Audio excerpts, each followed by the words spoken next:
Vamos a arrancar con la clase del día de hoy, ya siendo las y 10. Bueno, la semana pasada estuvimos hablando un poquito ¿recuerdan de la parte de batería? Hablamos un poco de separadores, hicimos bastante hincapié en separadores y luego empezamos a hablar de tanques y estuvimos hablando un poquito de algunas de las funciones de los tanques y básicamente la construcción y los tipos de tanque que hay. Habíamos dicho que habían tanques de techo fijo, tanques de techo flotante y los tanques digamos que están diseñados para soportar bajas, medias o altas presiones.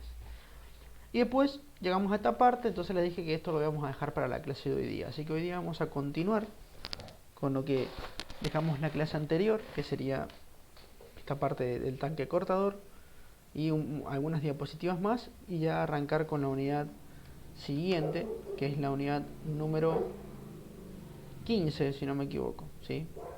Ya estamos prácticamente a punto de terminar con el cursado, les van a quedar un par de clases más, ¿sí? Así que bueno, como estábamos hablando, quedan alrededor de 3-4 clases, si no me equivoco. Como estábamos hablando la semana pasada, el fluido entraba, recordemos, a un separador, y este separador, si es bifásico, es decir, me va a separar gas, me va a separar líquidos. El gas por un lado, los líquidos van a salir por otra de las salidas. Pero ¿qué hacemos con los líquidos? Bueno, los líquidos tienen que sí o sí separarse, porque yo no puedo vender agua junto con el petróleo. Tengo que vender el petróleo solo, con un bajo porcentaje de agua. Recordemos que era inferior al 1%, y que ese agua les había dicho que lo íbamos a tratar. ¿Sí? Esto lo vamos a ver ya la clase que viene. Vamos a ver cuáles son los métodos para poder tratar el agua. Bien, y por qué tengo que tratarla, sí o sí. Bien, entonces el tanque cortador cumple esta función de poder separar el agua del petróleo. Por ende, ya entrando digamos en tema, el tanque cortador solamente es necesario utilizarlo cuando nosotros tenemos separadores bifásicos en batería. Si tenemos un separador trifásico, es decir, que me separa las tres fases, gas, agua y petróleo, no hace falta colocar un tanque cortador. No es necesario, ¿sí? Estaría de más en una batería que tiene un separador trifásico.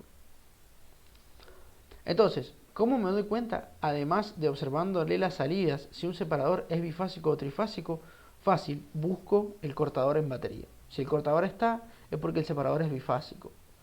Ahora bien, ¿cómo identifico a un cortador, ¿sí?, respecto del resto de los tanques? ¿Cómo me doy cuenta que hay un cortador? Simple, porque el tanque cortador es el único tanque que posee un fuster, ¿sí? Es el único. Así que si veo un fuster, que es básicamente esto que ustedes están viendo acá, o es una torre alta que en la parte superior tiene un pequeño separador. Ahora les voy a explicar bien para qué se usa. ¿Bien? Entonces, el fuster es el único elemento que acompaña al cortador. Por lo tanto, un tanque cortador, repito, lo identifico a través del fuster, ¿sí? Bien, pero ¿qué es un fuster? Recordemos lo que dijimos la semana pasada respecto de los separadores, ¿sí? El separador es un elemento cerrado, hermético y que está presurizado, es decir, que trabaja a alta presión, a una presión más alta que la atmosférica en realidad. Esas presiones pueden ser moderadas, bajas, altas, dependiendo de los sistemas de extracción, pero siempre son presiones superiores a la atmósfera. Entonces, ¿qué pasa? Cuando del separador yo saco los líquidos que van a ir hacia el tanque cortador, esos líquidos siguen con alta presión. Hay un problema con eso, y es que los tanques están diseñados para trabajar a bajas presiones. Realmente están diseñados para trabajar a la presión atmosférica. Entonces, primer problema de tener un fluido a alta presión es que va a ingresar al tanque cortador y lo va a romper. El tanque cortador va a explotar porque sus paredes no soportan presiones superiores a la atmosférica. Muy superiores, digamos. Bien. ¿Cuál es el otro inconveniente? ¿Se acuerdan cuando vimos emulsiones la semana pasada que les comenté que si yo agito el fluido en una emulsión, o sea, agito el agua y el petróleo, se forma una emulsión?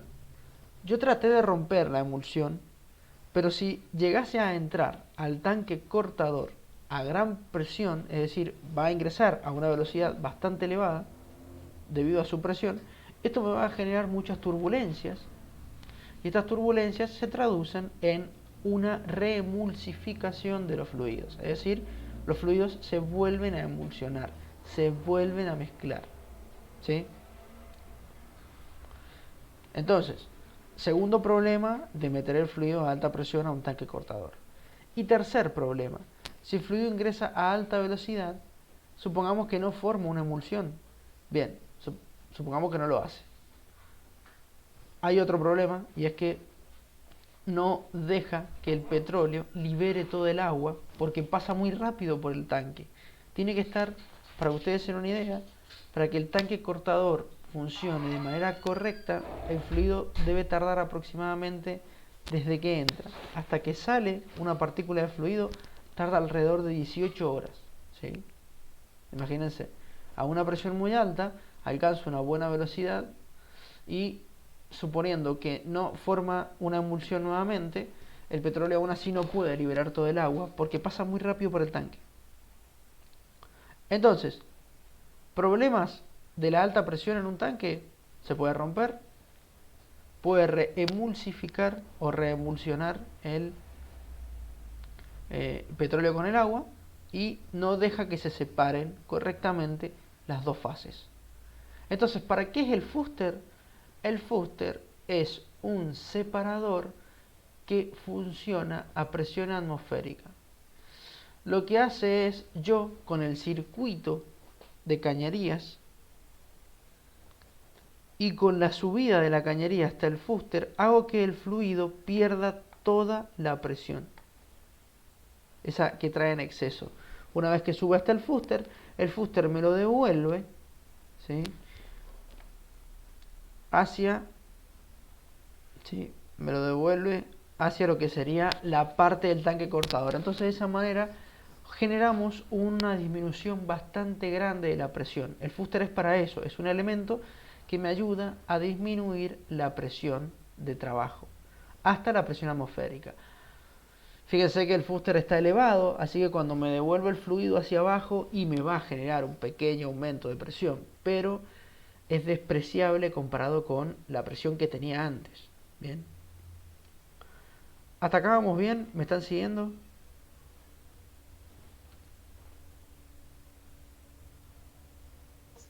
Sí, algo, profe.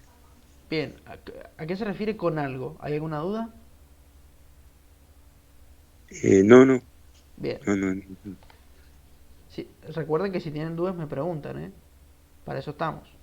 Esa es la idea de las clases eh, en vivo, digamos, que ustedes me puedan preguntar. Entonces, bien. No, es Sí, cuestión sí. de repaso luego.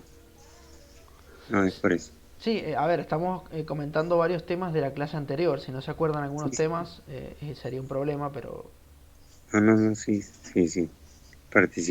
Participamos, así que. sí, sí. Sí, sí, sí, me acuerdo que estaban, sí, sí. Bien, entonces, una vez que el fluido ingresa a una presión atmosférica, a ver, volviendo al tema del fuster, funciona como el tanque de agua, como un tanque de agua de casa, ¿sí? Yo necesito presión para que suba, porque imagínense, toda esta subida me va a consumir toda la presión que ya trae el sistema, y después lo que hace es devolverme el fluido hacia el tanque cortador, pero con una presión moderada, no es una presión muy muy grande, ¿sí? Básicamente funciona igual. Bien, entonces ahora vamos a hablar un poquito del tanque cortador. Primero que nada, bueno, el tanque es un tanque común y corriente, puede ser de techo fijo, puede ser de techo flotante, no habría problema con eso. Por lo general se utilizan de techo fijo, ¿sí?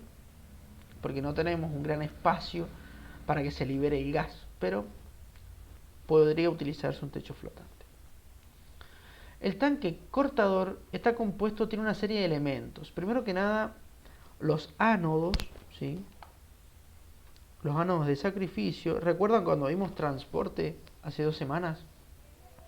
Que hablamos de que cuando la cañería se oxida, yo coloco unos ánodos de sacrificio que son como una jabalina que se entierra y se conecta con un circuito, con un conductor eléctrico.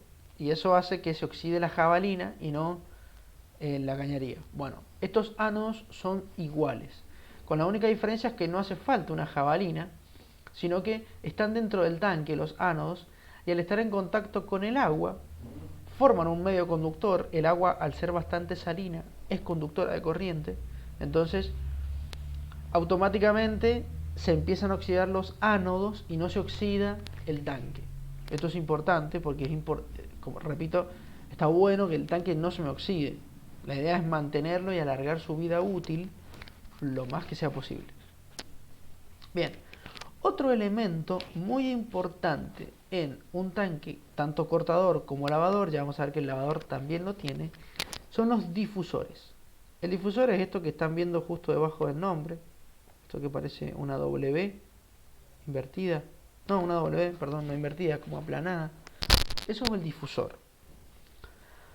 Para que tengan una idea, el difusor es una especie de filtro, es como un colador, ¿sí?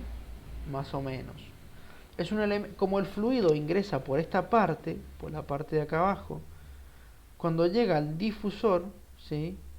Automáticamente hace que el fluido se difunda, hace que el fluido, digamos, se disgregue, se separe y no se canalice. ¿A qué voy con canalizar? Es decir, miren, hace esto, hace como un colador. Por todos los agujeritos va a pasar fluido. Si yo no tuviese el difusor, el fluido haría esto. Entraría y sería un solo hilo de fluido. Entonces, al tener un solo hilo de fluido, no se separan las fases. ¿Por qué? Porque ahora les explico cómo se separan las fases. Volvemos igual a la semana anterior, que vimos la parte de los separadores. ¿Recuerdan que en los separadores dijimos que básicamente funcionaba la separación no solo por gravedad, sino que también el gas le robaba algunas partículas al líquido, mientras que el líquido le robaba algunas partículas al gas? Acá pasa lo mismo, ¿sí? El petróleo le quita algunas partículas de petróleo que están en el agua al agua. Y el agua hace lo mismo con el petróleo, le quita algunas partículas, ¿sí?, al petróleo. Entonces, como se van quitando partículas entre sí, es importante aumentar la superficie de contacto entre los dos fluidos. ¿Cómo lo hago? Con el difusor. No es lo mismo meter un chorro de fluido que meter chorros muy muy finitos de fluido, porque aumento la superficie, ¿se entiende? ¿Eso se entiende más o menos? Sí, profe. Bien, bien, buenísimo.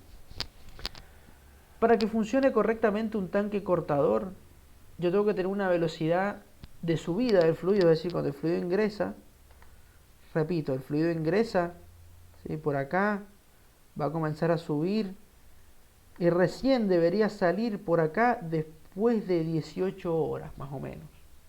Es decir, está bastante tiempo el fluido dentro del tanque. ¿Por qué? Porque más o menos al estar tanto tiempo es como si estuviese quieto. Es como si estuviese quieto. Entonces el fenómeno de gravedad actúa mucho mejor. Ahora bien, ¿cómo hago para controlar ese tiempo? Fácil, controlo la velocidad a la que sube el fluido. Pero bueno, ¿cómo controlo la velocidad a la que sube el fluido? Más fácil todavía. Tengo que siempre mantener el mismo nivel de agua y el mismo nivel de petróleo. Para que se den una idea, este es el total del tanque, ¿sí? Este es el total del tanque. 1/3 del volumen tiene que ser de agua, mientras que los otros 2/3 tiene que ser de petróleo. Esto siempre es así, ¿sí? Siempre es así. Para poder controlar el nivel de petróleo y el nivel de agua, tengo que estar siempre en 1/3 del nivel de agua, 2/3 del total tienen que ser petróleos, y eso me va a controlar la velocidad ascensional, que se llama, es la velocidad de subida del fluido, de manera tal que esté aproximadamente unas 18 horas dentro del tanque. Perfecto. Pero ¿cómo hago para controlar esos niveles de fluido? Muy simple, coloco un sistema de purga que me va a permitir controlar el nivel de agua. Permítanme limpiar todo esto, así les explico mejor. Esto es el sistema de purga. Bien. El sistema de purga consiste básicamente en un tornillo sin fin, que está acá arriba, ¿sí? Yo, al ajustar o desajustar ese tornillo, voy a subir o bajar la salida de agua, ¿sí? Para que tengan más o menos una idea. En realidad, esta salida no se modifica una salida interna, pero el concepto es el mismo, ¿sí? La idea consiste en modificar a través del tornillo sin fin que giraría. Puedo subir, como dije, o bajar la salida de agua. ¿Qué hacemos al subir o bajar la salida de agua? Esto al estar comunicado, tengo ahí una modificación de presiones, entonces lo que hago es controlar el nivel del agua. ¿Sí? Si esto baja, es muy probable que el nivel del agua baje para compensar la presión. Si esto sube, es muy probable que esto también suba. A ver, esperen, déjenme analizarlo un minuto.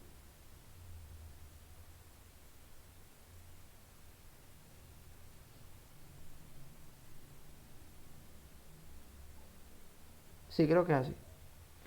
Bien, la cosa es que modificando la salida a través del tornillo sin fin, yo puedo manejar el nivel de agua que tengo acá adentro. ¿Sí? ¿Cómo sé si el nivel de agua está bien o está mal? Y lo ideal sería tener un indicador de nivel. Vieron que a veces vienen algunos tanques que tienen el indicador de nivel, que es un pequeño cañito. Ya con eso es suficiente. Pero estos tanques muchos no traen el indicador de nivel. Entonces, ¿cómo me doy cuenta que el nivel está justo? Porque por acá debería tener una salida de 4 a 5% de agua junto con el petróleo. Si tengo más, es un problema. Quiere decir que mi nivel de agua está muy bajo o muy alto. Tengo que ver ahí qué es lo que está pasando, ¿sí? Si tengo menos del 4 o 5%, impecable. Cosa que es prácticamente imposible. Por lo general se tiene entre el 4 y el 5% de agua junto con el petróleo a la salida. Bien. Pero, bueno. ¿Eso se entendió? ¿Alguna duda respecto a eso? No, con respecto a eso no. Con Bien. respecto a la salida de agua, no. Bien, ¿alguna otra duda? No, no por el momento. Buenísimo. Bueno. Bien. Datos curiosos, ¿sí? O sea, datos que son realmente importantes. Fíjense que la salida de petróleo, esperen que limpie un poquito, acá. Fíjense que la salida de petróleo se encuentra en la parte superior. ¿Por qué se encuentra allí la salida de petróleo y no acá en el medio, por ejemplo? Fácil. Porque el petróleo que está por encima de todo es el petróleo que tiene menos agua. Es el petróleo que está más liviano, ¿sí? El que tiene menos agua. Mientras que el agua se saca por el fondo, fíjense, lo más por el fondo posible. ¿Por qué? Básicamente por lo mismo, pero en sentido contrario. Es decir, el agua que tengo más abajo es la que está con menor contenido de petróleo. Siempre que nos acercamos a la interfaz, es decir, al contacto entre las dos fases, es donde voy a tener los fluidos más contaminados. Bien, no es que está dividido perfecto, ¿sí? A esa parte está un poco mezclada allí, entonces, digamos, tenemos más probabilidades de tener una emulsión y mayor contenido del otro fluido a medida que me acerco a la interfaz. Y esto siempre va a ser así.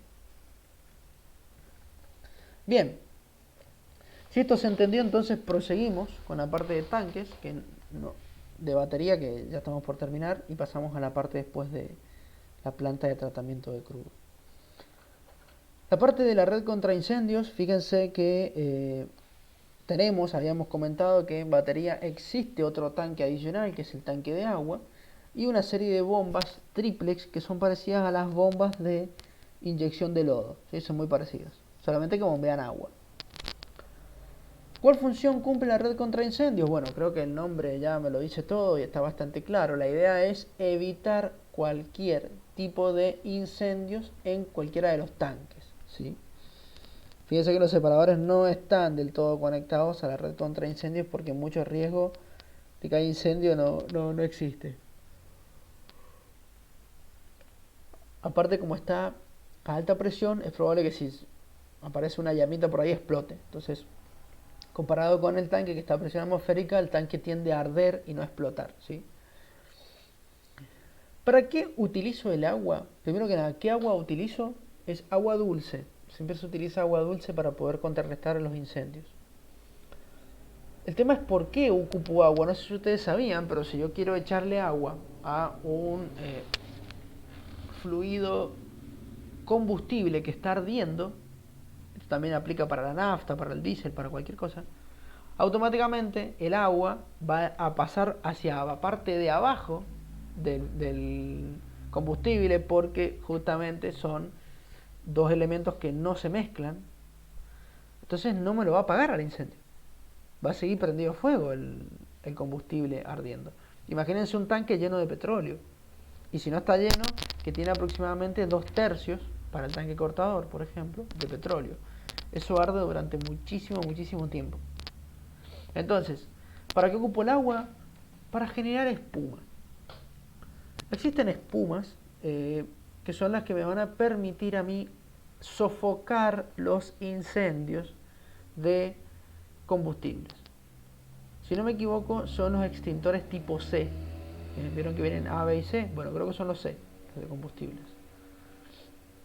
¿Cómo funciona la cosa? Es muy simple. Dentro de los tanques, ¿sí? Dentro no, en la parte donde va a ingresar la red contra incendio a cada uno de los tanques, hay un pequeño recipiente, ¿sí? Un pequeño recipiente con un polvo blanco. Parece harina, ¿bien?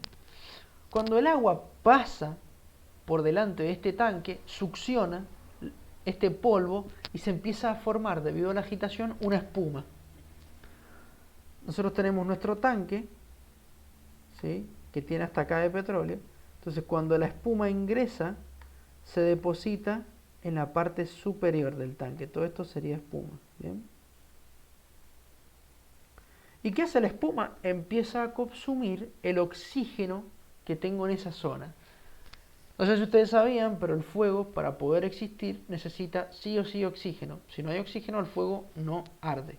Si el fuego no se propaga. Se extingue automáticamente. Entonces la espuma lo que hace es, básicamente, sofocarme el incendio. Cuando digo sofocar, quiere decir que le quita el oxígeno. ¿Solamente para eso ocupo el agua? No. El agua se ocupa para varias cosas, como por ejemplo también para poder refrigerar los tanques que están cerca del tanque que se está prendiendo fuego. Y también para refrigerar el tanque prendido fuego. ¿A qué me refiero con refrigerar? Fácil. Hay unos hidrantes que están muy cerca de los tanques, como este. Se enrosca una manguera de bomberos y automáticamente se empieza a rociar las paredes del tanque por la parte externa.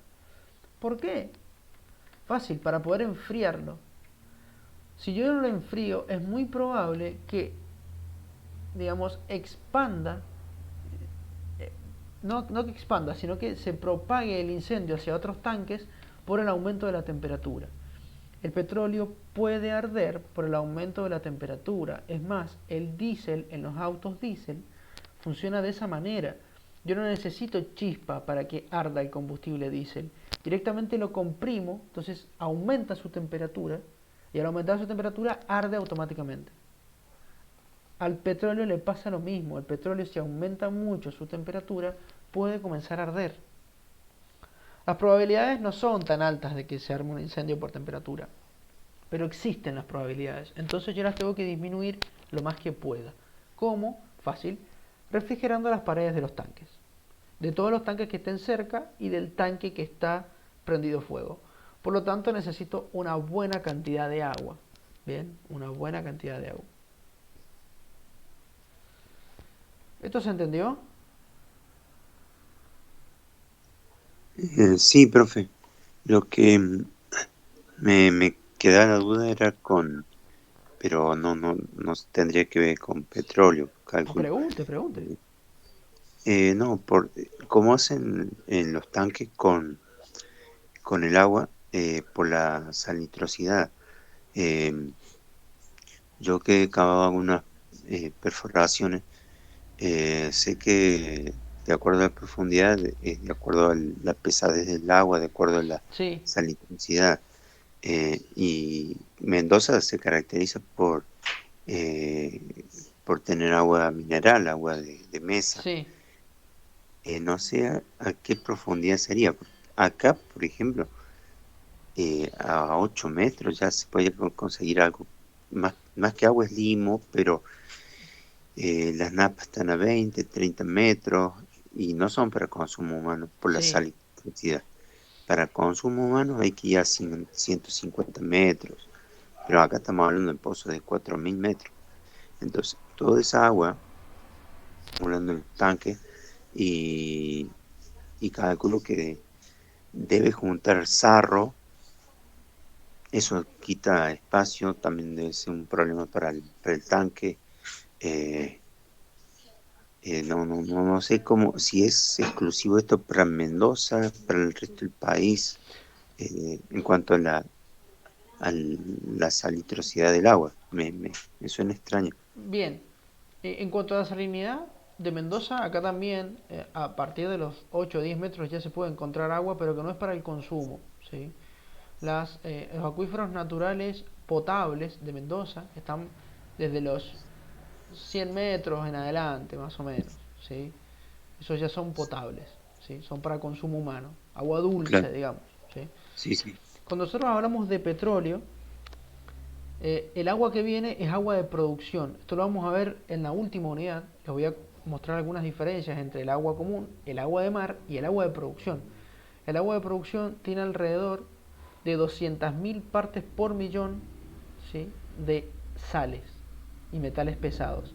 Mientras que el agua de mar tiene 35.000. Imagínense lo salados que son.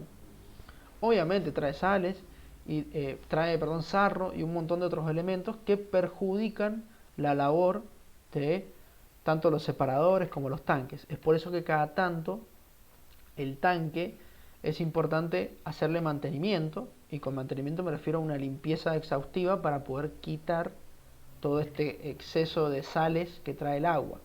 ¿Bien?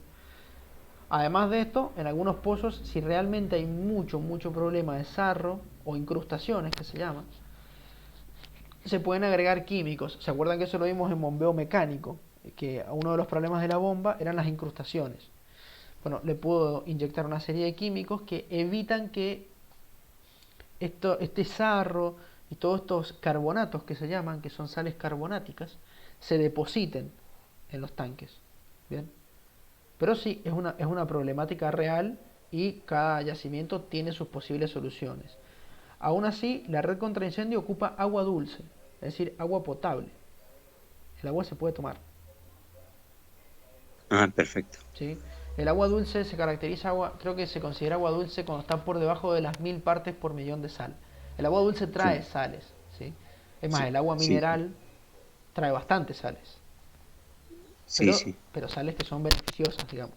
No, no claro. perjudican. Ya en exceso, ¿qué pasa con las sales? Las sales siempre tienden a hidratarse ellas mismas. Entonces, cuando yo consumo un agua mineral, absorbo todos los minerales y todas las sales. Pero ya cuando empiezo a tomar agua de mar, por ejemplo, tiene tantas sales que las sales me quitan el agua a mí. Entonces me deshidrato en vez de hidratarme. Ese es el problema del agua salada. Por eso no se puede tomar. Pero acá, bueno, como repito, hay siempre una problemática respecto del sarro, hay muchas problemáticas que cada yacimiento lo maneja a su manera, pero obviamente todos estos elementos tienen periodos de mantenimiento, por supuesto. Y eso consiste también en retirar sales y demás. Ah, perfecto. ¿Quedó más o menos? Sí, profe, No sé si sí, venía por porque, ahí la duda o... claro, Sí, sí. porque digo, el sarro va reduciendo no solamente el tamaño de la cañería. Sí, tal cual, los tanques le pasa lo mismo. Yo acá en la ciudad no tenemos ese problema, pero a 150 kilómetros de acá, donde yo nací, en Villa María, sí, Sí, hay ese problema del sarro, de acumulación, y eso claro. va quitando el, el tamaño, ¿no? O sea, el tamaño útil. Sí, sí, sí, Pero sí. claro, con los químicos sería, claro, sería No, pero sí, sí, es un problema. Si el agua es muy dura, si el agua, porque el agua de producción es muy dura, dura quiere decir que trae mucha sal. claro, claro, Entonces, sí, es un problema, es un problema. Las cañerías se van a tapar y demás. Es por eso que acá en Mendoza la gran mayoría de pozos tienen inyección de químicos para reducir las incrustaciones.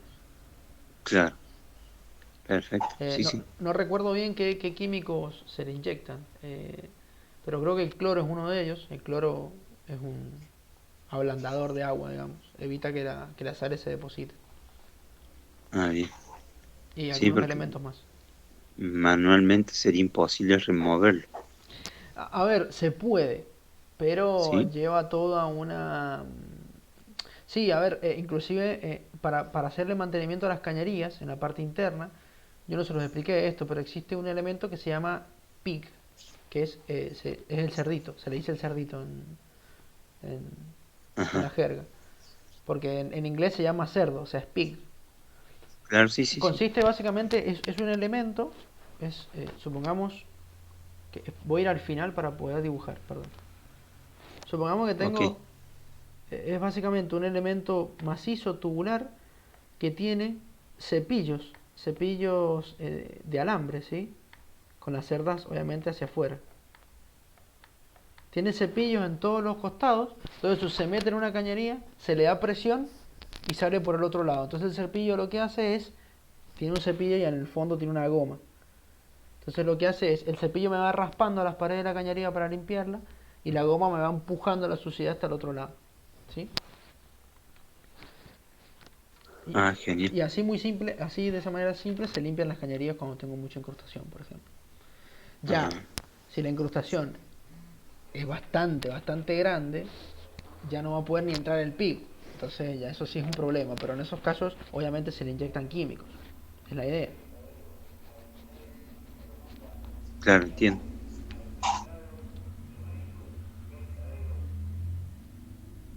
¿Alguna otra duda? No, no, profe, no, esa era la duda que tenía. Bueno, ahora seguimos.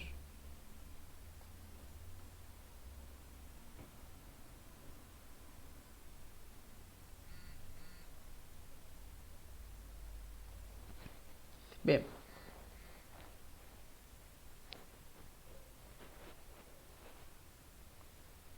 Bueno, el tema de la protección ambiental contra derrames básicamente son lo que se llaman muros de contención. No sé si alguno alguna vez ha estado en un yacimiento o en algún lugar, pero todos los tanques tienen lo que se llaman los muros de contención. ¿Alguno ha visitado alguna vez algún yacimiento o algo así? No, acá no. Bien. No, usted en Córdoba me imagino que Córdoba, ¿no es cierto? Sí. Sí, sí, Córdoba Sí, no, Capital. en Córdoba no hay nada, no hay nada. Creo que ni siquiera hay refinería. No, tampoco, nada.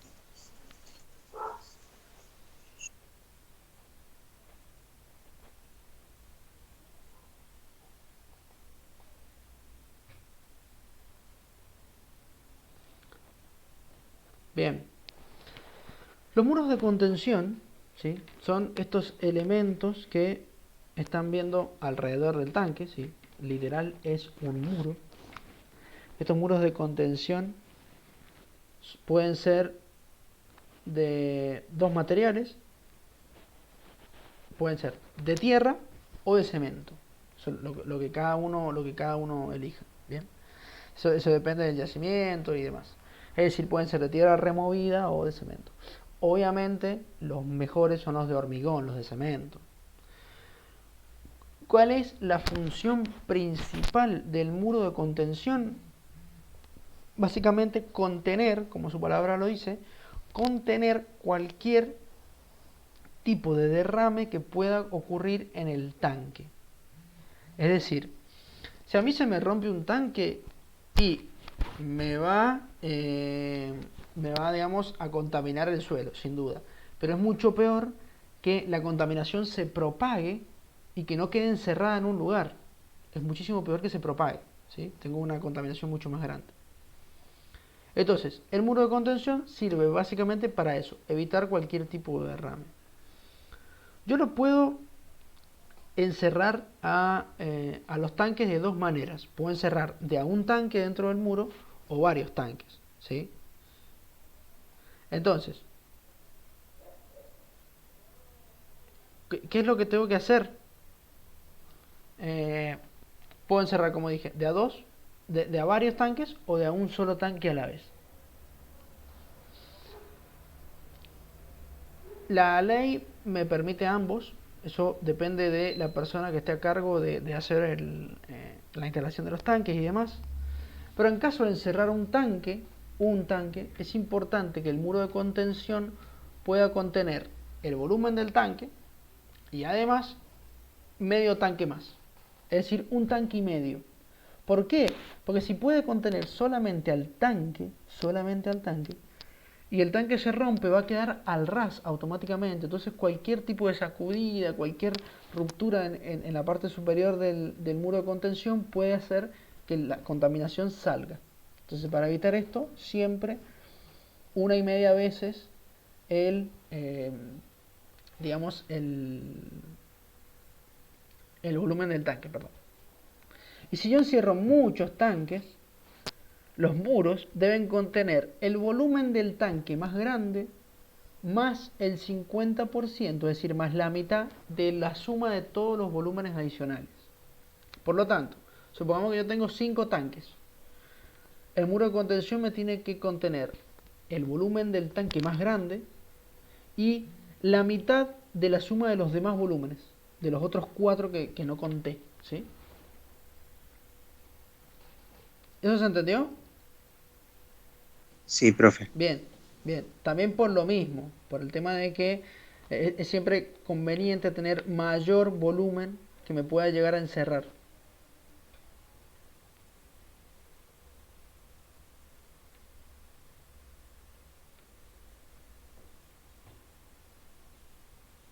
¿Hasta ahí se entendió entonces? Sí, ahora recuerdo un video que compartió el profesor Marcelino Sí, de que hubo un derramamiento de petróleo en Orinoco, Venezuela. sí. Eh, no sé entonces a qué se debió, porque, o sea, yo entiendo que el tema de capacidad debe ser para evitar contaminación ambiental, para que no salga de ese predio. Pero en ese momento sí pues eso, eh, sobresalía del tanque. Sí. Ah, Sí, el derrame era de un tanque. sí, era de un tanque. Sí. Lo No, que pasa es que, no sé. miren, hablando de esto, esta regulación ambiental es de Argentina. Yo les estoy comentando la de Argentina, ¿sí? En Claro. algunos otros países, en algunos otros países, estas regulaciones tal vez no son tan duras. ¿Se entiende? Entonces tal vez no hace falta un muro de contención. Obviamente si la empresa, a ver, las empresas tienen una visión un poco, digamos, egoístas, ¿sí? En la parte ambiental. Si a la empresa, por ejemplo, si a la empresa eh, no se le obliga por ley a colocar un muro de contención, no lo va a poner, porque es un gasto adicional. A pesar de que pueda generar una gran contaminación, no lo hace. Si no está obligada, no. El caso más claro es el de la provincia de Neuquén, por ejemplo. Acá en Mendoza hay una ley y una resolución gubernamental que obliga a las empresas petroleras que hacen pozos a realizar perfiles para la detección de los acuíferos y su futura protección. Eso en Neuquén no existe. Por lo tanto, en Neuquén no hacen perfilado de pozos abiertos en la zona de los acuíferos para su protección. Porque no está regulado por ley. La ley no los obliga, entonces no lo hacen. ¿Deberían hacerlo? Sí, sería lo correcto para poder evitar cualquier contaminación en napas de agua potable. ¿Lo hacen? No, porque es un gasto adicional. ¿Se entiende más o menos a lo que voy? Sí, se entiende. O sea, Pensé que tenía que haber un ente regulador que, eh, bueno, controle es que todo eso. debería haber un ente regulador. El tema es que cada país se maneja a su manera. Claro, claro. ¿Se entiende? Sí, Cada país tiene sus leyes y, y dentro de cada país, cada provincia también tiene sus leyes. ¿Se entiende? sí, Por, se entiende. por ejemplo, desde hace un tiempito el petróleo ya no ya no es recurso nacional, ahora es recurso provincial. Cada provincia lo maneja como quiera. ¿Se entiende? Entonces, eh, hemos entrado aún más en un control propio de cada provincia. Ya no depende de la nación. Lo que pasa es que, a mi parecer, deberían hacer una regulación ambiental mundial para estos casos. ¿Sí? Porque el petróleo contamina igual acá que en Estados Unidos, que en Arabia, que en Venezuela. Contamina en todos lados. Claro, sí, Entonces, se entiende. es un problema eso. Miren, nosotros con mis compañeros, o sea, mis compañeros egresados ya hemos estado hablando de eso últimamente, que las empresas últimamente están escatimando mucho en gastos ambientales. Y es un problema, ¿sí? Porque a pesar de que nosotros trabajemos en el petróleo y que nos guste y demás, hay que ser conscientes de que estamos trabajando con un elemento que es potencialmente dañino, muy dañino. Entonces hay que tener cuidado. Bien, pero bueno, sabemos cómo es el mundo empresarial. Las empresas realmente tratan de escatimar gastos en lo que más puedan. Esto es así. Y más en países como el nuestros, donde tienen muchos impuestos, donde no pueden trabajar como en el resto de los países. Entonces, bueno.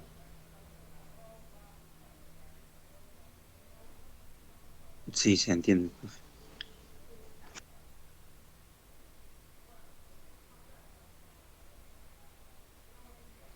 Bien, y ya como para poder concluir, ¿sí? Un poquitito esto y poder entrar en la parte de lo que sería la planta de tratamiento de crudo, recordemos, la batería cumplía dos funciones: separar los fluidos, ¿sí? Las fases, y además poder controlar. Recordemos que tiene toda una zona de control. Esto para poder realizar el control de la producción que vimos hace un par de clases.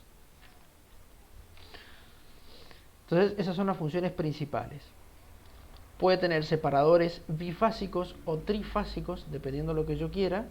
Y en función de los separadores que tengo, voy a tener o no un tanque cortador. Que como lo reconozco, porque tiene un fuster, fíjense. En esta batería tengo un cortador. Por lo tanto, los separadores serían bifásicos.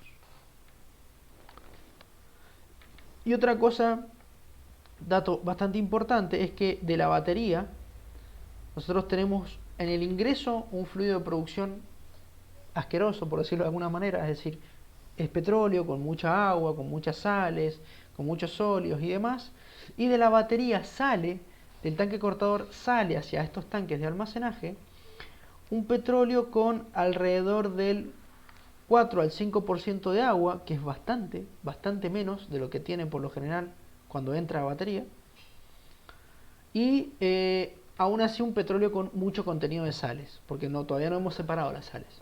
Pero el agua, fíjense que ya la hemos separado en gran cantidad. Hay yacimientos acá en Mendoza que los pozos producen alrededor del 95% de agua.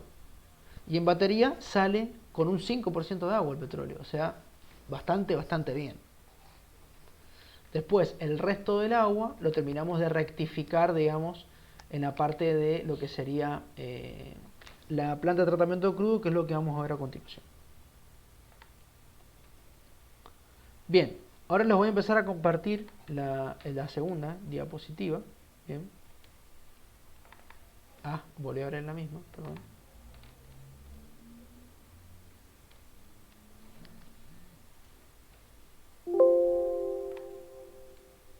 Esperen un minuto, ahí se está abriendo, exactamente.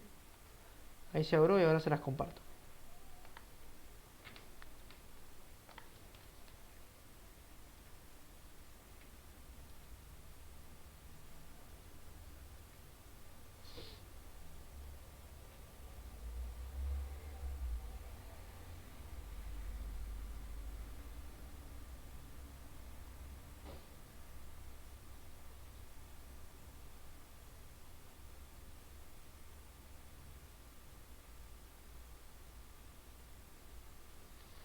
¿Están viendo, no es cierto?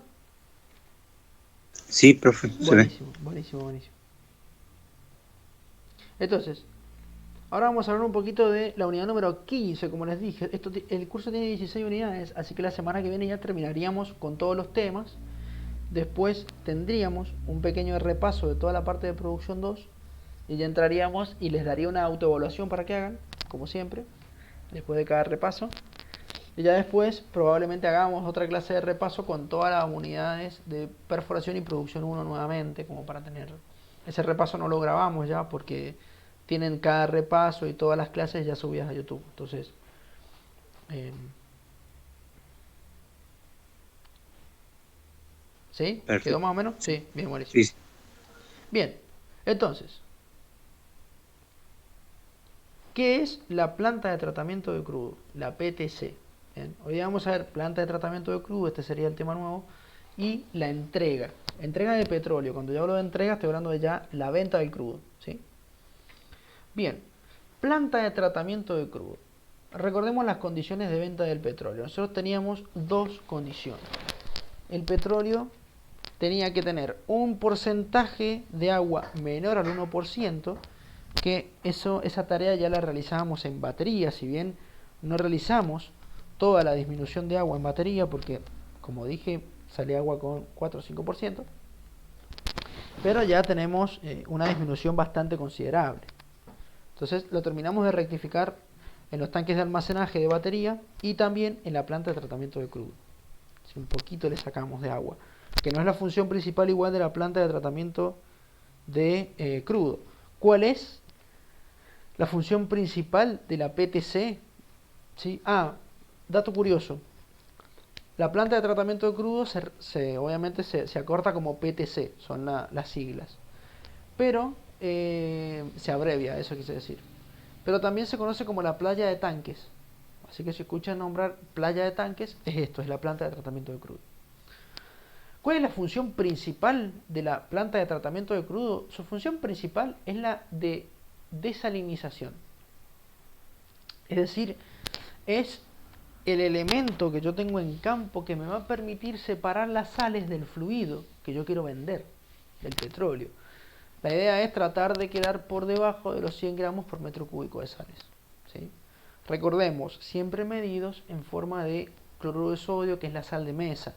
Es la sal más común que existe en el mundo. Es por eso que para poder, repito, como dije la clase anterior, si el contenido de sales está por debajo de los 100 gramos de cloruro de sodio, como el resto de las sales siempre tienen menor cantidad que las de cloruro de sodio, van a estar por debajo, ¿sí? No sé si más o menos se entiende lo que quiero decir. Sí, se entiende. ¿Sí? O sea, como es la más común, si la más común está por debajo de los valores, el resto van a estar por debajo. Es así. Es más o menos lo que se deduce en el análisis. ¿Podría llegar a pasar que el cloruro de sodio me dé bajo, pero el resto de las sales estén altas? Y yo no sé de casos en los que haya pasado, porque es poco probable, pero puede pasar, ¿eh? Puede pasar. Aún así, si nosotros estamos por debajo de los 100 gramos por metro cúbico de cloruro de sodio, no hay derecho a queja, ya está. El resultado me dio y está listo, porque es lo que exige la empresa que va a comprar. Si te dio alta otra sal, a mí no me interesa porque yo medí cloruro de sodio, me dio bajo y listo. Bien. Y la segunda función de la planta de tratamiento de crudo, que ya no es una función principal, pero sigue siendo una función, es la de entregar el fluido. ¿Sí? Me ayuda a entregar el fluido hacia el comprador. ¿Bien? Sí, profe.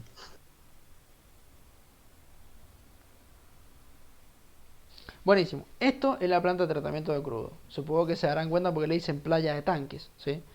Tiene 3 tanques nada más. Muy simple. Está compuesta de un tanque lavador, que ahora vamos a ver cómo funciona. ¿Sí? Esperen que pueda marcar. Está compuesta de un tanque lavador, que es este. De un tanque de almacenaje, que es este. Y de un tanque que es híbrido, por así decirlo. Es decir, Es un tanque de almacenaje, pero que además ha sido diseñado para poder funcionar como tanque lavador también. ¿Por qué es esto? Simple. Supongamos que el tanque lavador se me rompe y no tengo otro tanque lavador. No puedo seguir tratando el fluido, no puedo seguir sacándole las sales. Por lo tanto, tengo que sí o sí tener un tanque lavador de respaldo. Este tanque lavador es uno de los tanques de almacenaje. En el tanque cortador pasa lo mismo, no se los dije, pero pasa exactamente lo mismo. Uno de los tanques de almacenaje es un tanque cortador. ¿Sí? Siempre. ¿Quedó más o menos claro? Sí, profe. Obviamente a estos tanques también llega la red contra incendio que está en batería.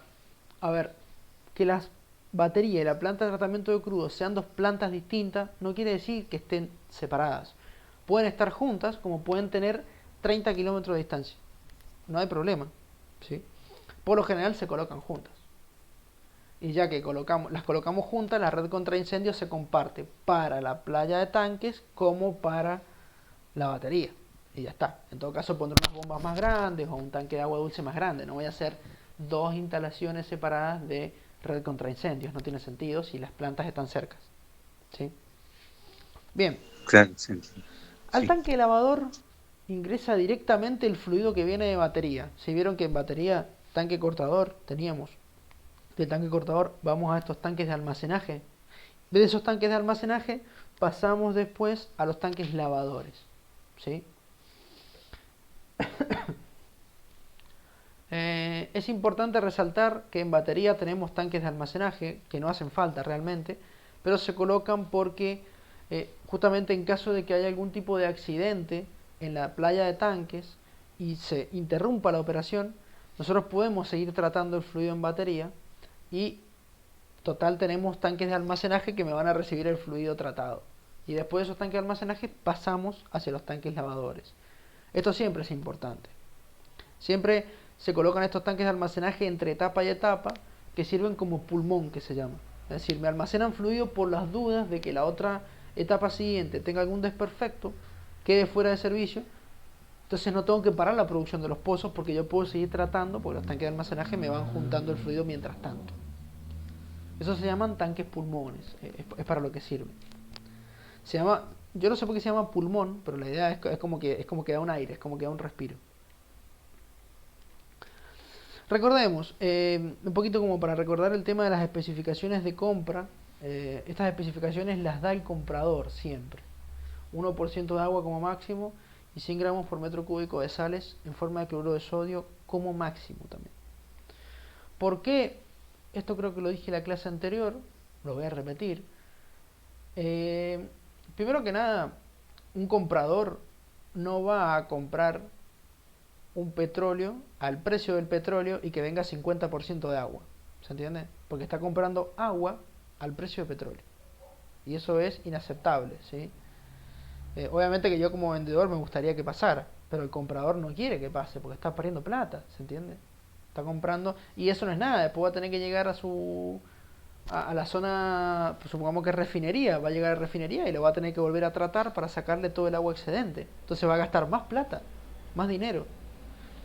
Entonces, primero que nada, las especificaciones de compra, tanto de porcentajes de agua como de sales, ¿sí?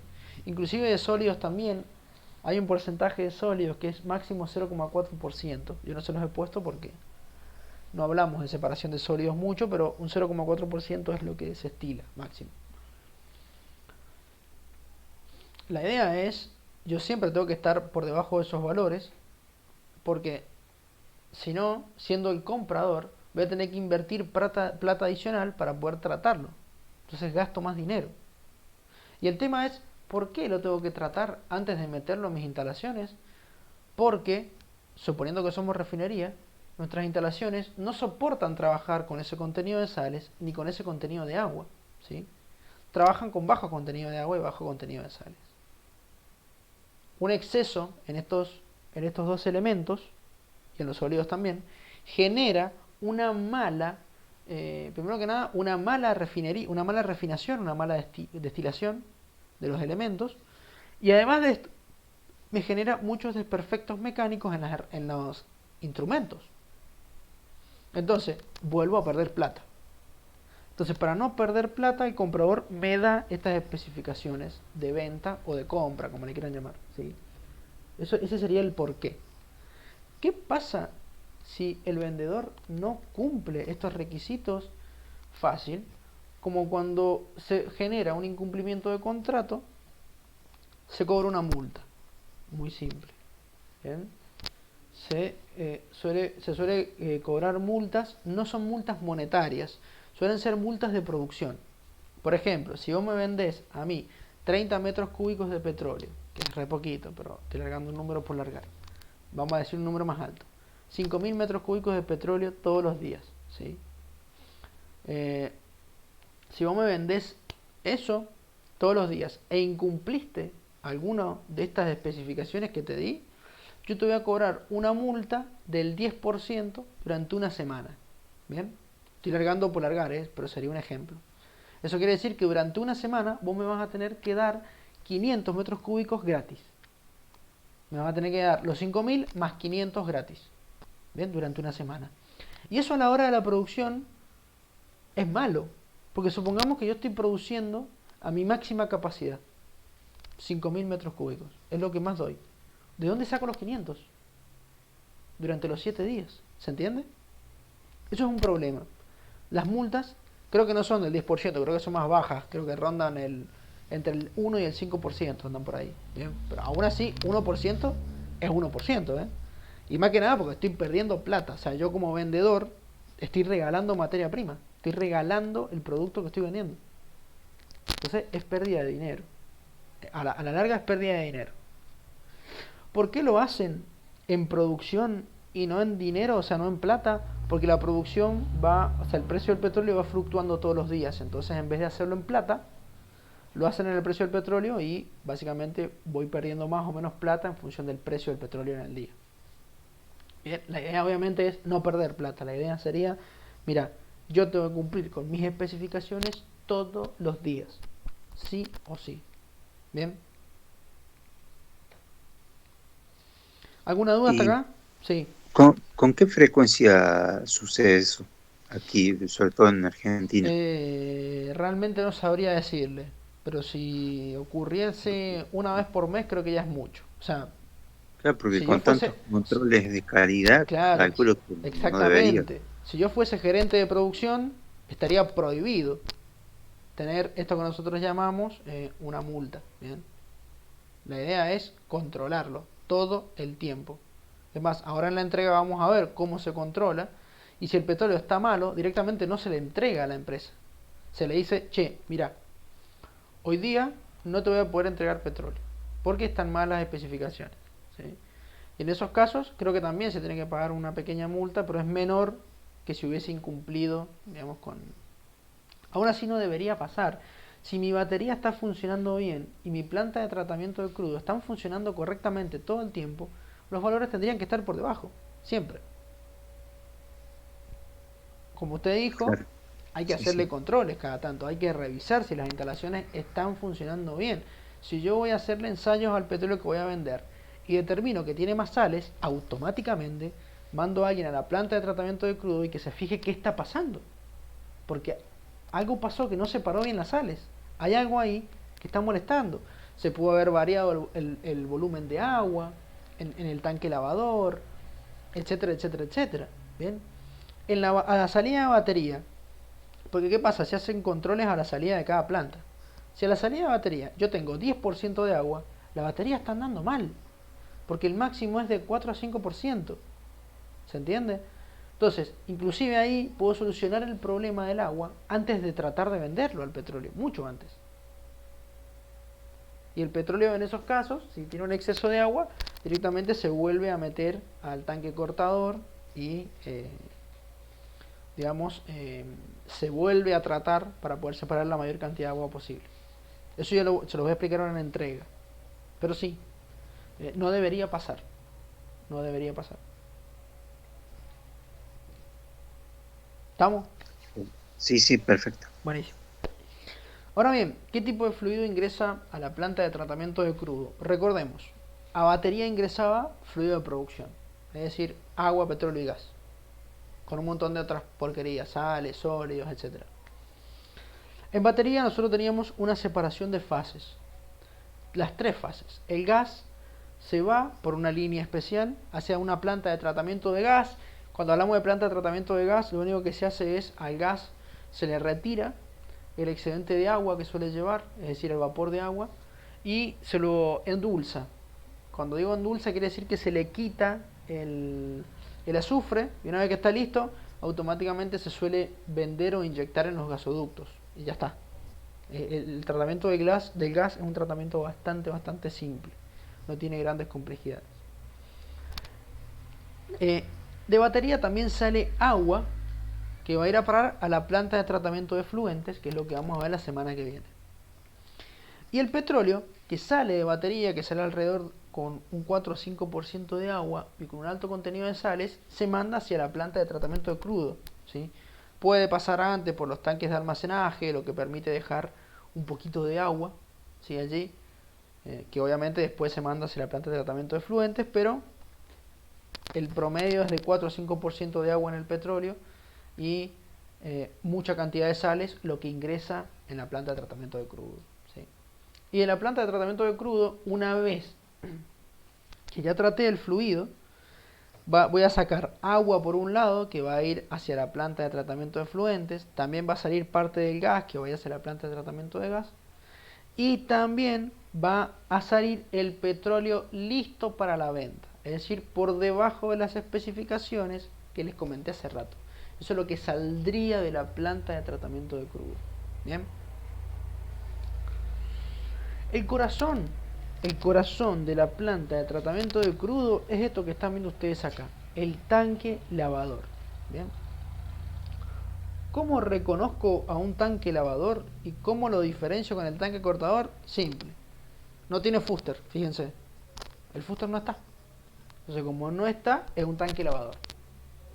Pero me lo podría confundir con un tanque de almacenaje. Ah, es verdad.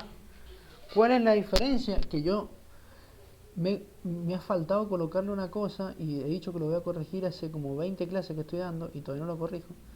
Y es que el tanque lavador tiene otra entrada, ¿sí? Tiene dos entradas de fluido. Una entrada que es la del petróleo que viene desde batería, ¿sí? Le vamos a poner PB, ¿sí? El petróleo que viene de batería, ese que tiene 4 a 5% de agua y demás, ingresa por una de las entradas del tanque. Y la otra entrada del tanque lavador es un agua dulce, es decir, yo le meto agua dulce al tanque. ¿Bien? Se preguntarán por qué. Bien, muy simple. El agua dulce, estamos hablando de agua dulce cuando hablamos de agua que no tiene salinidad, agua que no tiene salinidad, ¿sí? O sea, bajo porcentaje de sal. Claro. Es decir, agua potable. El agua dulce, agua potable, agua que se puede tomar. Ese es uno de los grandes problemas de esta planta, digamos, de tratamiento de crudo, y es que utiliza constantemente agua dulce, agua potable, agua que tranquilamente podríamos agarrar con la mano y tomar. ¿Bien? Perfecto. ¿Para qué sirve el agua dulce? ¿Cómo funciona esto? Muy simple. O sea, porque ustedes tal vez se preguntarán en estos momentos, ¿por qué estoy sacándole el agua al petróleo si ahora le voy a meter agua dulce? Es una locura. Bien, no es una locura. Parece que sí, pero no. Vamos a imaginar un experimento. Si vamos a agarrar agua con mucha sal, ¿sí? Y agua con mucha sal y agua dulce, ¿sí? ¿Qué vamos a hacer? Vamos a echarle unas cucharadas de sal y automáticamente vamos a empezar a revolver. Y la idea es ver en qué agua se disuelve más rápido la sal. Y se van a dar cuenta que se va a disolver mucho más rápido en el agua dulce. ¿Bien? ¿Por qué? Porque el agua dulce no está saturada de sales, no tiene muchas sales, entonces puede seguir absorbiendo, puede seguir disolviendo sales. Entonces, ¿por qué le meto agua dulce? Por eso, porque se forma un gradiente de salinidad que se llama, es decir, las sales se mueven desde el petróleo hacia el agua dulce, porque el agua dulce las tiende a disolver. Entonces la sal se va a mover hacia allá para poder hidratarse y disolverse. Entonces el agua dulce lo que hace básicamente es como que absorbe, digamos, es un absorbente de sales. Obviamente que el agua dulce que meto acá no la puedo utilizar nunca más para otra cosa que no sea para el tanque lavador. El agua dulce se contamina totalmente. ¿Bien? Eso es la otra cara de la moneda, digamos, del tanque lavador. Es buenísimo el fenómeno de, digamos, disolución de sales es muy muy bueno.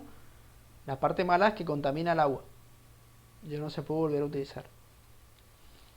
Si veo, a ver, el resto de los elementos del tanque es similar. Tiene los anodos de sacrificio acá abajo, tiene el difusor, ¿sí? Y los niveles son los mismos. 1/3 de agua por 2/3 de petróleo para mantener más o menos la misma velocidad de subida del fluido y a su vez también, digamos, el mismo tiempo que tarda en estar el fluido, suele ser otras 18 horas. El agua dulce ingresa, me saca las sales y luego se retira junto con el agua salada excedente por acá, por el sistema de purga. ¿Bien? Por eso digo que el agua se contamina totalmente, ya no sirve más. El proceso es el mismo. Obviamente el petróleo se saca por la parte superior como siempre, ¿bien? Y el agua por la parte inferior como siempre. Eso es...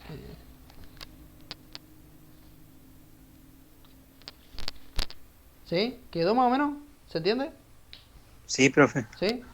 Es muy simple el fenómeno del tanque lavador. ¿Qué pasaría en caso, por ejemplo, de que... ¿Qué pasaría en caso, por ejemplo, de que no... de que el tanque lavador estuviese funcionando mal?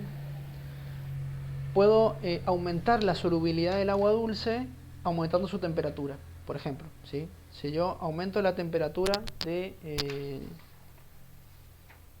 si aumento la temperatura del agua dulce, aumenta la solubilidad. Siempre doy el mismo ejemplo. Agarren una taza de agua caliente, échenle algo, sal para disolver, y una taza de agua fría, y van a ver que en el agua caliente siempre se disuelve más rápido. Porque aumenta la solubilidad del fluido, nada más. Entonces, en esos casos yo podría, bien, yo podría, digamos, aumentar la temperatura y favorecer el proceso de desalación. Esto solamente es necesario en los casos en donde la salinidad sale bastante alta del tanque lavador. Bien. Y usted dijo que esa agua no se puede volver a utilizar, ¿no? Se Sí. puede volver a utilizar. Sí.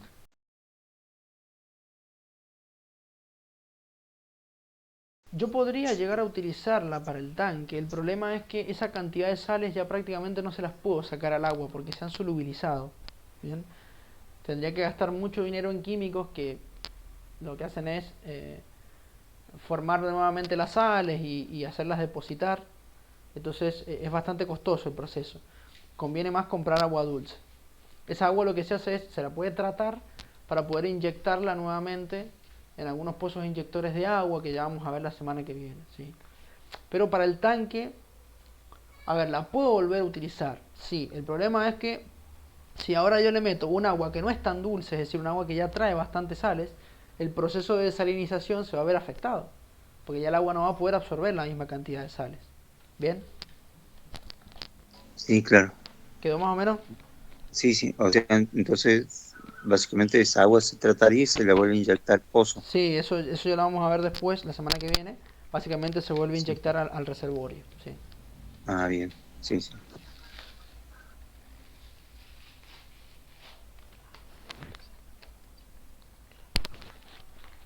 Bien, ¿quedó? Sí, profe. Podemos seguir entonces, bien. Bueno, ya por último los tanques de almacenaje. Que ya, bueno, los tanques de almacenaje solamente sirven para almacenar, recordemos, bien. No tiene grandes complicaciones. Como dije, en la parte de batería, el tanque sirve como pulmón. Y ya en la parte del almacenaje en la planta de tratamiento de crudo también sirven para poder realizar los controles, ver si el fluido está en especificación y directamente se vende desde el tanque hacia los otros tanques que están en refinería, por ejemplo. Así que en refinería, si han ido alguna vez, sabrán de lo que hablo. Si no, bueno, les comento. En refinería hay dos tipos de tanque que los podemos clasificar en colores, ¿sí? Los tanques negros son los que almacenan petróleo, mientras que los tanques blancos son los que almacenan los combustibles listos para la venta. ¿Bien?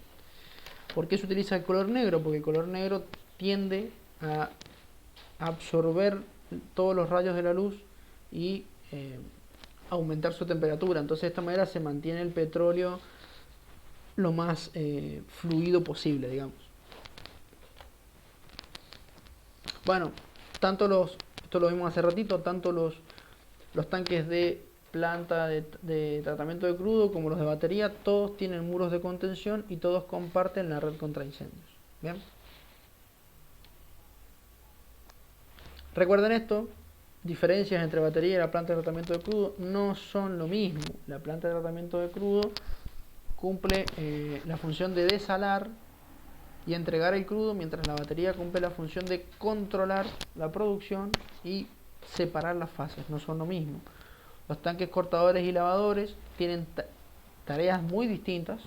Aparte de almacenar, por supuesto, el tanque cortador deshidrata, mientras que el lavador desala. Que el lavador elimine parte del exceso de agua es un plus, pero no es su función principal. ¿Bien? ¿Cómo diferencio el tanque cortador del lavador? El cortador tiene fuster, el lavador tiene dos entradas. Ambos comparten sistemas de purga, ¿sí? Los dos tienen sistemas de purga. ¿Por qué no hace falta fuster en el lavador? Fácil, porque el fluido ya viene a presión atmosférica, no hace falta volverle a disminuir la presión, ya estaríamos. A la batería ingresa fluido de producción, de pozo, directamente, salido de los pozos, y sale un petróleo con alto contenido en sales y bajo porcentaje de agua que ronda los 4 o 5%. Mientras que este fluido que sale de batería es el que ingresa a la planta de tratamiento de crudo y de ella sale un petróleo listo para la venta que está por debajo del 1% de agua y por debajo de los 100 gramos por metro cúbico de sales medidas en forma de cloruro de sodio. ¿Sí? ¿Hasta ahí vamos bien? Sí, profe. Bien. Entonces ahora vamos a entrar ya en la última parte. Nos quedan alrededor de unas 7 diapositivas, un poquito más. Vamos a hablar de las dos entregas de crudo.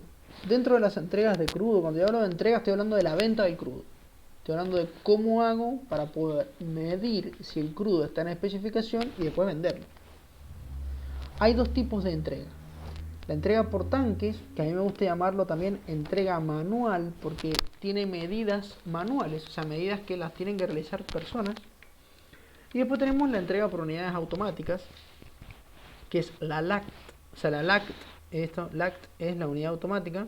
Viene de Lease Automatic Custody Transfer, creo, o algo así.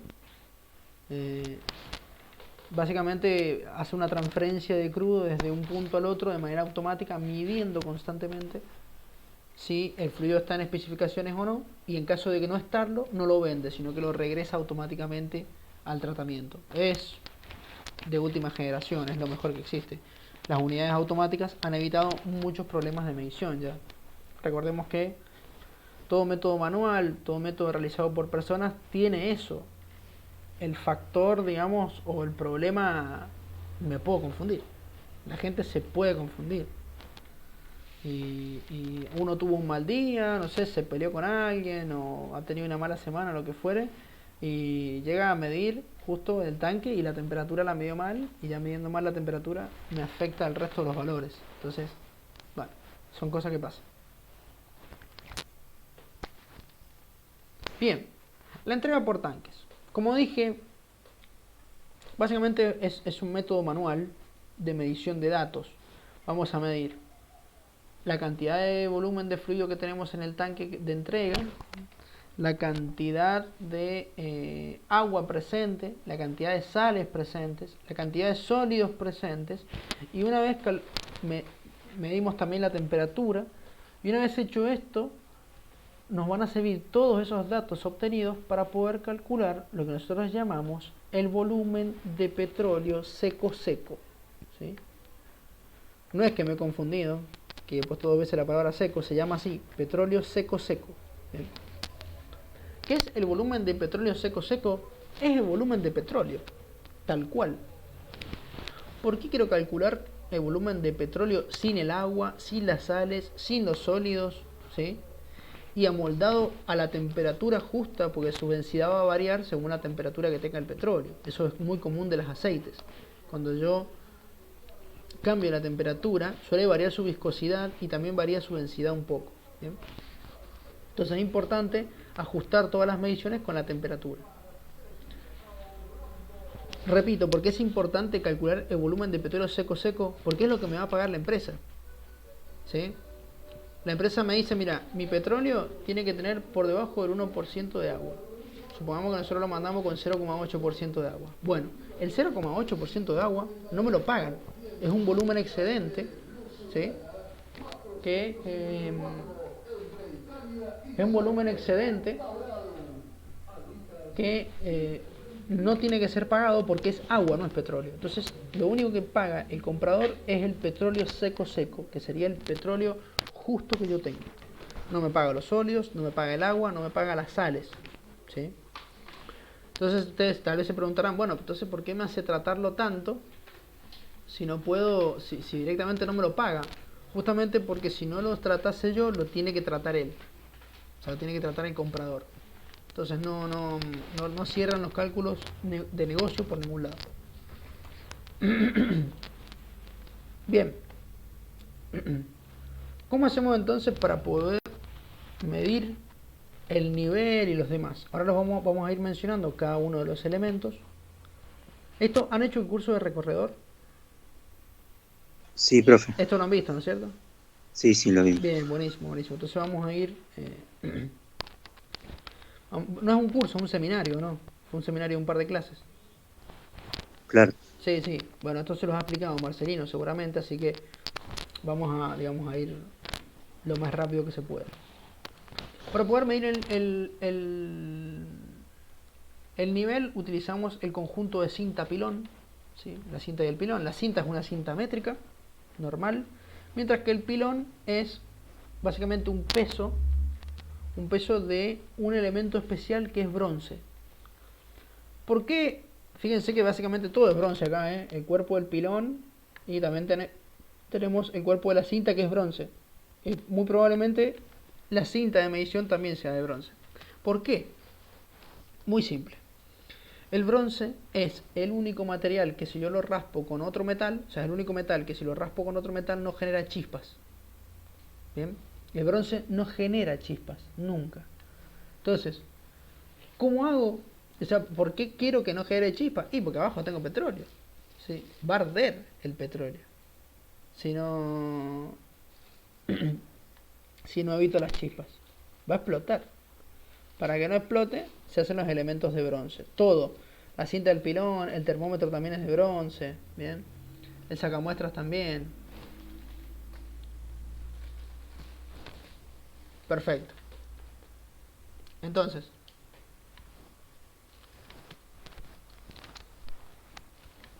eso no hace falta preguntar si quedó claro. Eso es como una regla. Sí o sí tiene que ser de bronce. No sé por qué no genera chispas. Es propio de la construcción misma del material. Naturalmente es así. Así que bueno, no genera chispas. Bien. El pilón, fíjense, es un elemento que comienza desde los 8 centímetros. Si lo alcanzan a ver acá en la imagen, ahora lo agrando. Y llega hasta más o menos los 24 centímetros. El tema es, ¿por qué arranca de los 8? Porque no arranca desde el 0. Fácil, porque tengo este cuello, ¿sí? Este cuello tiene que medir 8 centímetros justos. Desde acá, desde la punta hasta donde comienza el pilón, tiene que medir sí o sí 8 centímetros. Si no mide 8 centímetros, ¿qué hago? Tiene una tuerca de ajuste, yo la voy desenroscando hasta que mida 8 centímetros. Sí o sí, fíjense que el pilón tiene como un tornillo metido hacia adentro, entonces yo lo puedo ir desajustando o ajustando. Sí o sí tiene que medir 8 centímetros. Bien. Para que me dé un total de unos 24 centímetros. Y luego tengo la cinta, que bueno, la cinta arranca obviamente en 0 y ahí se va para arriba con la cantidad de metros correspondientes. ¿En qué consiste la medición? Simple. La medición consiste en meter el pilón junto con la cinta, obviamente el pilón va en la punta, por lo que sería la boca de medición. Hay dos bocas en el tanque, recordemos, la boca de medición, la boca de muestreo. La boca de medición sirve para medir el nivel, mientras la boca de muestreo sirve para sacar muestras, por supuesto, y también sirve para poder, para poder medir la temperatura. ¿Cómo me doy cuenta cuál es una boca y cuál es otra? La boca de muestreo es más grande que la boca de medición. Y además la boca de medición tiene un caño ranurado que va hacia el fondo del tanque. ¿Por qué? Simple. Eso funciona como filtro.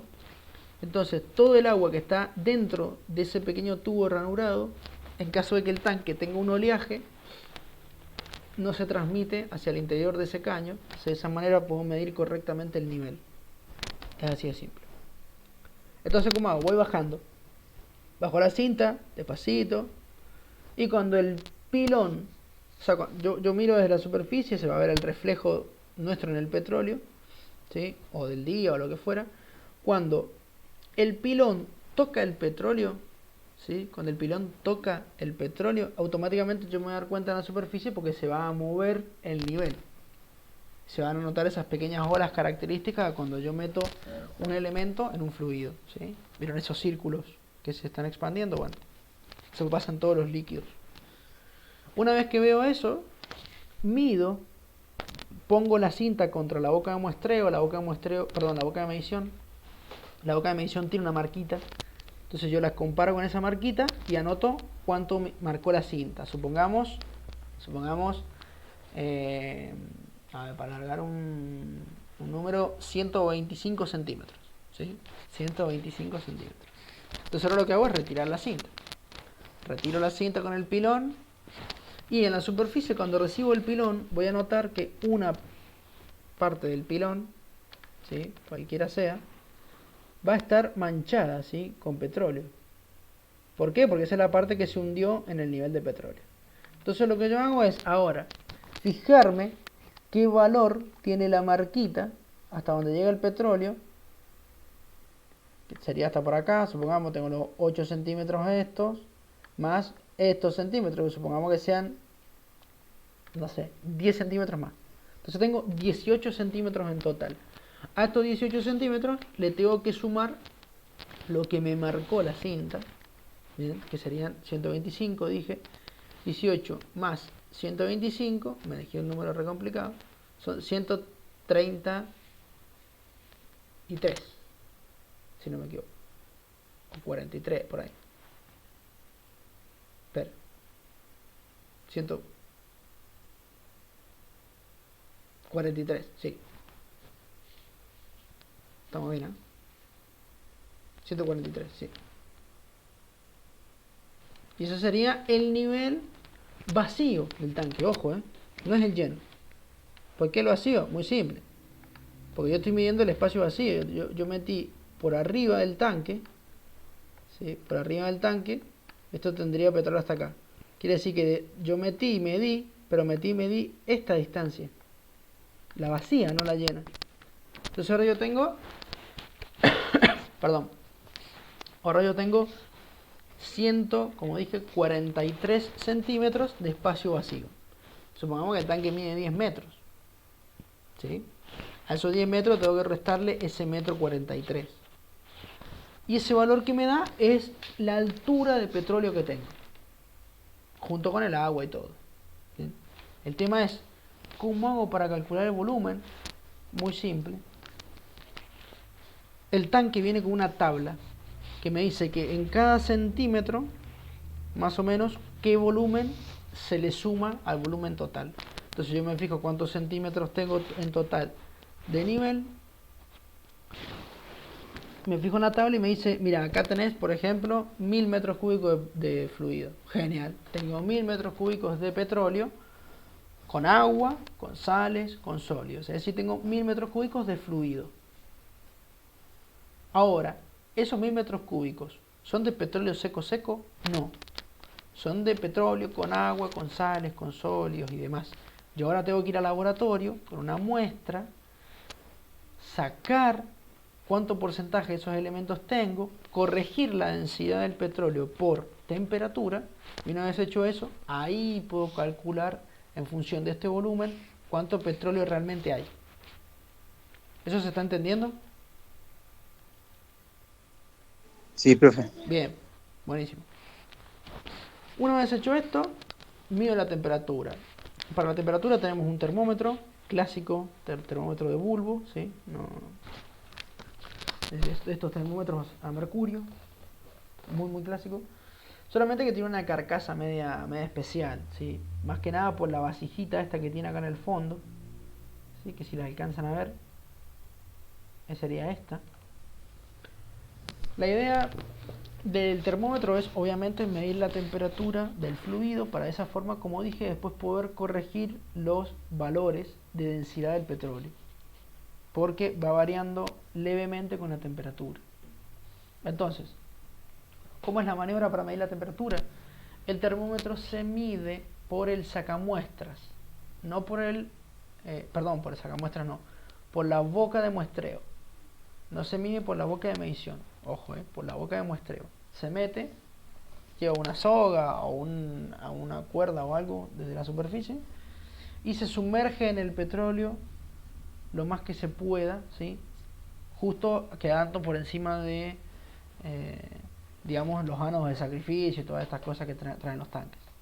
Una vez que quedo por allí, lo dejo un tiempo para que se estacione el fluido, para que recopile la temperatura correcta, y luego se comienza a sacar lentamente hasta que el termómetro sale del nivel de líquido. Una vez que sale del nivel de líquido, se lo saca lo más rápido posible para que no empiece a variar su temperatura o la temperatura medida.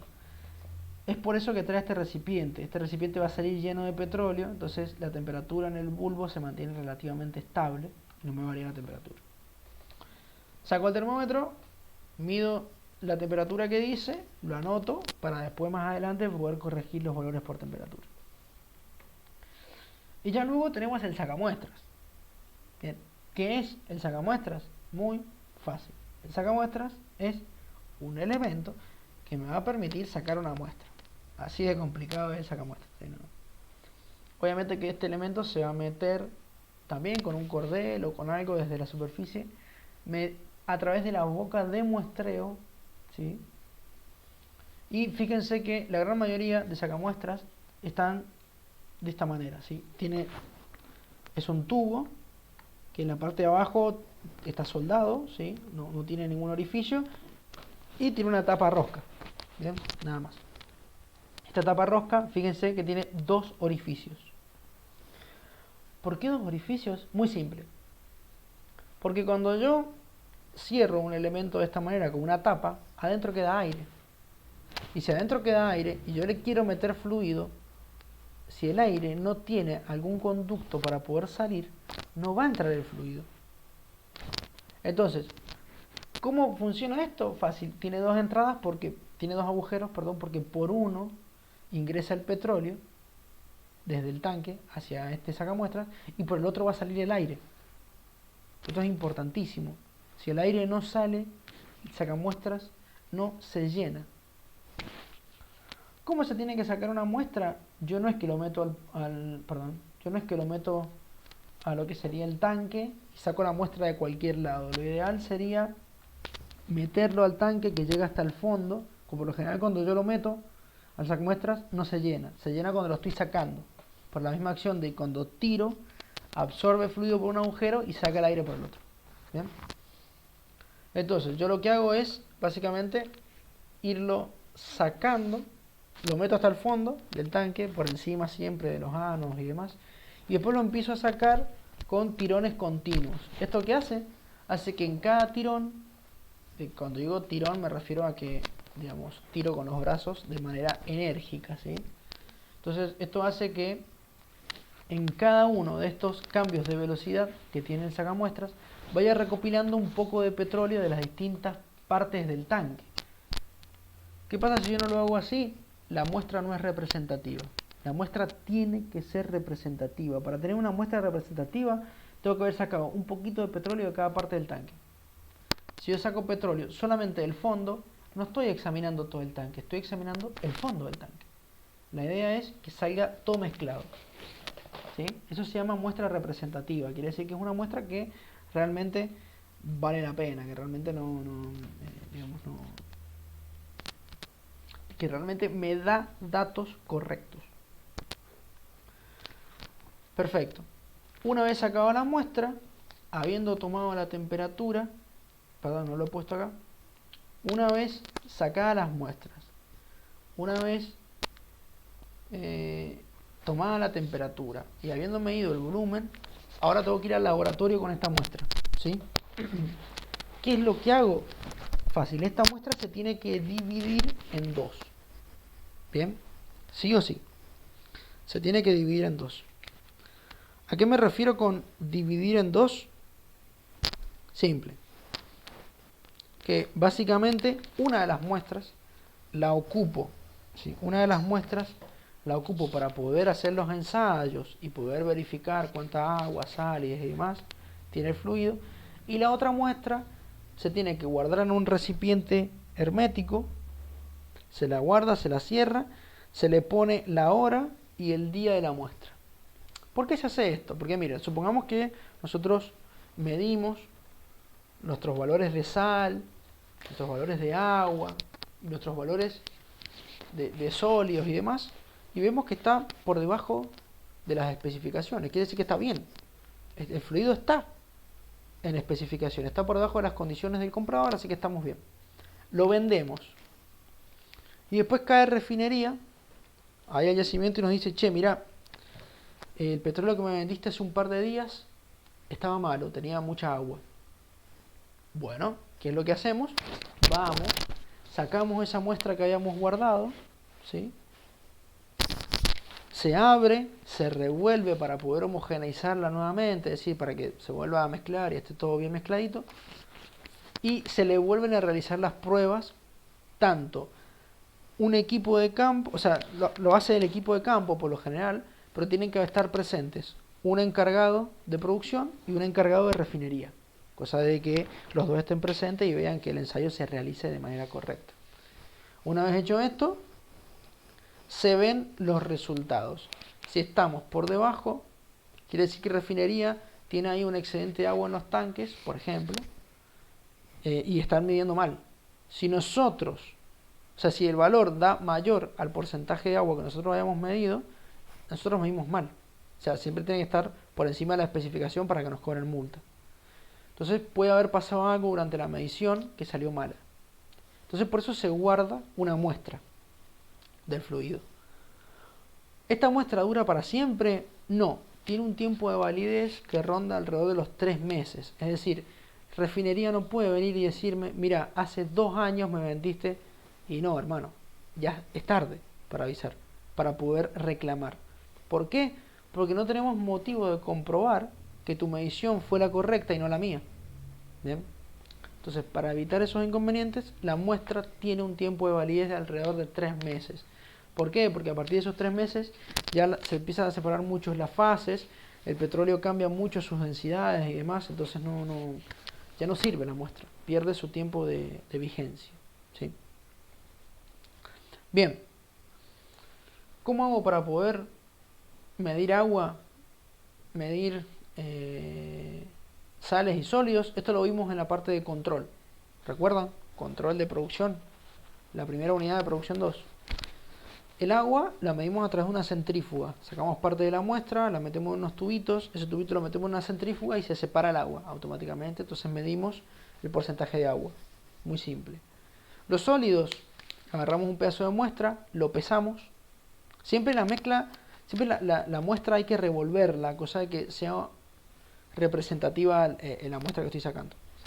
Saco un pedazo de esa muestra, la peso, la mando a una mufla, que es una estufa que levanta 400, 500 grados centígrados. Entonces se evaporan todos los líquidos, vuelvo y peso nuevamente. Si supongamos que pesaba 100 gramos la muestra y ahora pesa 5 gramos, quiere decir que 5% es sólidos. Tengo un 5% de sólidos, es una barbaridad. Pero bueno, para que se den una idea. ¿Bien? Y para medir las sales se utiliza la titulación con el método de Moore. Eso les dije que no se los voy a explicar porque es muy complejo. Pero básicamente consiste en agregar un indicador que lo que hace es volverme el agua de color rosado y yo le voy agregando gotitas de un ácido en particular. Cuando el ácido lo que va a hacer es ir reaccionando con las sales. Cuando se acaben las sales, el ácido ahora va a reaccionar con el indicador rosado que puse, que automáticamente se vuelve transparente. Cuando la primera partícula de ácido reacciona con la primera partícula del indicador, se vuelve transparente. Entonces en ese momento yo tengo que medir cuánto ácido consumí y con una ecuación química puedo determinar cuántas sales había, ¿bien? Antes del momento de la saturación. ¿Se entiende más o menos lo que quiero explicar?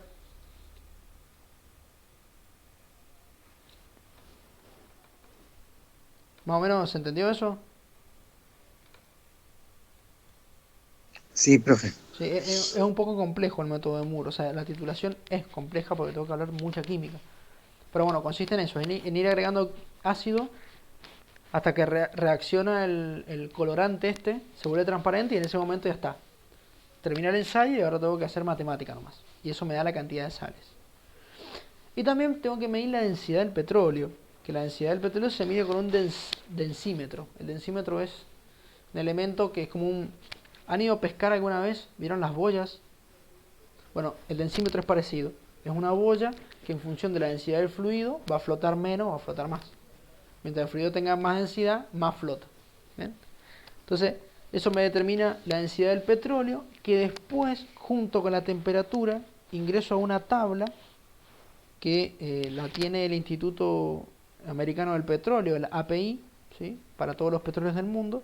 Entonces ingreso con una tabla, examino cómo varía, o sea, qué tipo de petróleo tengo, la densidad que me dio, la temperatura que en realidad tengo, y ahí me va a marcar qué densidad realmente tiene, ¿sí? Entonces una vez hecho eso, ahora, y habiendo calculado el agua, el sol y demás, con una ecuación matemática puedo calcular el volumen de petróleo seco, que es el volumen que realmente a mí me va a pagar la refinería o el comprador. Bien, esto ha sido un poco intenso. ¿Quedó alguna duda? ¿Algo que quieran preguntar? No, con respecto a eso no, pero usted había dicho de eh, que a veces de acuerdo a la temperatura puede Sí, prenderse fuego. sí, Eh, bueno, justamente se me vino a la memoria un video que vi de una persona, un mexicano que había viajado a Dubái y bueno, acá tienen temperatura de 40, 50 grados. sí, eh, y hay servicios de alquiler, sobre todo autos importados como sí, Lamborghini, sí. Ferrari. Ya los vehículos no podían levantar más de 50, 60 kilómetros por hora porque Sí, literalmente se prendían fuego. sí, por las temperaturas, exactamente. Claro, el Sí, sí. combustible era tan inflamable que por la temperatura ambiental se prendía fuego. No, sí, tal cual, Se tal cual. prendía. A ver, hay que tener en cuenta que acá en Argentina, inclusive, en la zona del norte, hace muchísimo calor. ¿Sí? En verano Claro, se alcanzan temperaturas de más de 40 grados. ¿Bien? sí, sí. Bueno, nosotros acá, usted no sé cómo estará en Córdoba, pero en Mendoza hace un calor insoportable. Esta última semana ha estado re bravo. Hubo un par de días que hicieron más de 37 grados. Entonces, hace mucho calor. Sí, sí, sí. ¿Sí? Pero sí, Sí. sí, siempre se corre riesgos. Siempre hay riesgos de incendios con combustibles tan volátiles como el petróleo. ¿Sí? Bien, una vez visto esto, le vamos a comentar, vamos a hablar un poquito de lo que son las unidades automáticas. No vamos a hablar mucho de las unidades automáticas porque es un elemento muy complejo, que tiene muchas cosas. Así que bueno, eh, la unidad LACT, que es el nombre que recibe por las siglas en inglés que tiene, ¿sí? La unidad LACT está dividida básicamente en dos secciones, ¿sí? Una sección que es la que está a cargo de la planta de producción y otra sección que es la que está a cargo del comprador o la refinería. Bien, es como que está dividida en dos partes. En la parte del comprador vamos a tener una serie de bombas y unos filtros y obviamente unos indicadores de presión, de caudal, porcentaje de agua y todo. Eso es lo que la hace unidad automática, ¿sí? La unidad automática tiene la particularidad de que ella misma mide mediante unos sensores los porcentajes de agua, porcentajes de sólidos y demás. Todo mide, ¿sí? Porcentajes de sales, cantidad de sales, caudal, presión, todo. Entonces, ¿qué pasa con esta unidad automática?